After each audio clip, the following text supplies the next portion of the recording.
everyone. Welcome to the Day or Night in the Desert podcast. I'm your host, Zach Morris, and due to some work-related issues, James is unable to record with me tonight. And before I get into today's content, please make sure to subscribe to our podcast. It goes a long way. We are on Apple, YouTube, and Spotify, and we surely much appreciate it. And with that, let's get into today's content. The Utah Mammoth won in overtime at home on Sunday night, thanks to Nick Schmaltz, who carried the puck on a 2-on-1 with defenseman Mikhail Sergachev on his left and fired up a snapshot between goalie Darcy Cooper's legs. And I have liked what I have seen from all of these guys on the Mammoth and how much time they put in with one another, and this whole season that has gone on and all the games that they have played together and all the wins and the losses and draws that they have had.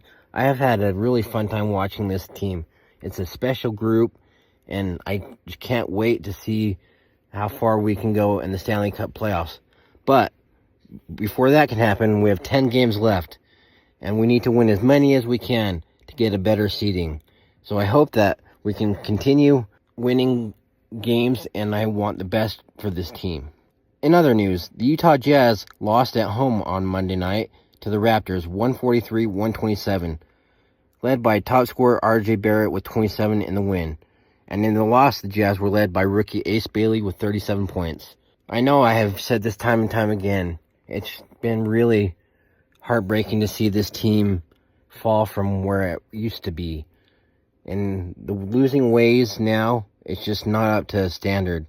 And I just want what's best for this team. But I really liked watching guys who have stepped up for guys who are injured. And it's been fun to watch this rookie, Ace Bailey. He is a really special player, and I can't wait to see him evolve into the superstar he is. I hope the Jazz can get all their guys back in the offseason and get ready to go for next season and hopefully make a run in the playoffs. In other news, Arkansas freshman Darius Akuf Jr. has landed a signature shoe with Reebok, becoming the first men's athlete in the NCAA to receive one with a major U.S. brand wallet in college. Akuf 19 is ranked 8th on ESPN draft analyst Jeremy Wu's draft big board for the 2026 NBA draft. And I think that is just so cool that an NCAA player has a signature shoe while still in college. I just have never heard that before. I just think that with how he is doing with Arkansas and all the time and effort that he has put into his game and all the years that he has played the game that he has loved, has really paid off. So I'm excited for him, and I can't wait to see what his shoe looks like. People, chase your dreams because they can come true. In other news, Scottie Scheffler withdrew from the Houston Open on Tuesday, a tournament that was always questionable for him to play because his wife is expecting their second child. Scheffler has been runner-up at the Houston Open 2 times, including the past 2 years when he made it in his final stop before going to the Masters.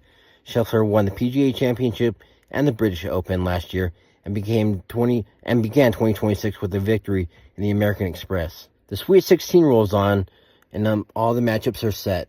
It gets underway on Thursday when Texas will take on Purdue, and then Nebraska takes on Iowa, followed by Arizona taking on Arkansas, and ending the night with Houston taking on Illinois. And then it continues on Friday when Duke takes on St. John's, and then Michigan will go up against the Crimson Tide of Alabama. And following that, it'll be Michigan State taking on UConn, and ending the day with the Vols taking on Iowa State. And I have really enjoyed watching March Madness this year. There's just been so many different teams who have upsetted the teams who are supposed to win, but who have also gone on to win. And I just can't wait to see who wins out of the Sweet 16 matchups and moves on to the Elite 8 and then onto the Final 4. And I hope all of your brackets have been doing well because mine hasn't been doing well so much. But it's not bad and it's just okay. But I really just want my bracket to do well. And I hope that yours will continue to do well going into the Elite 8 and beyond. And in other news, the Tampa Bay Buccaneers linebacker and 12-time captain Levante Davis has retired from the NFL after 14 seasons. Wow, that is such a tremendous thing.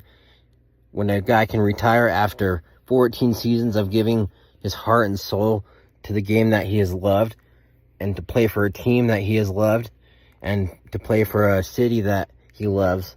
And I am just really happy to see that he can go on after playing football and do what he does, or whatever he intends on doing next. I just want the best for him and for his family. Thank you so much for tuning in to episode 8, and I will be back for episode 9 in the coming days.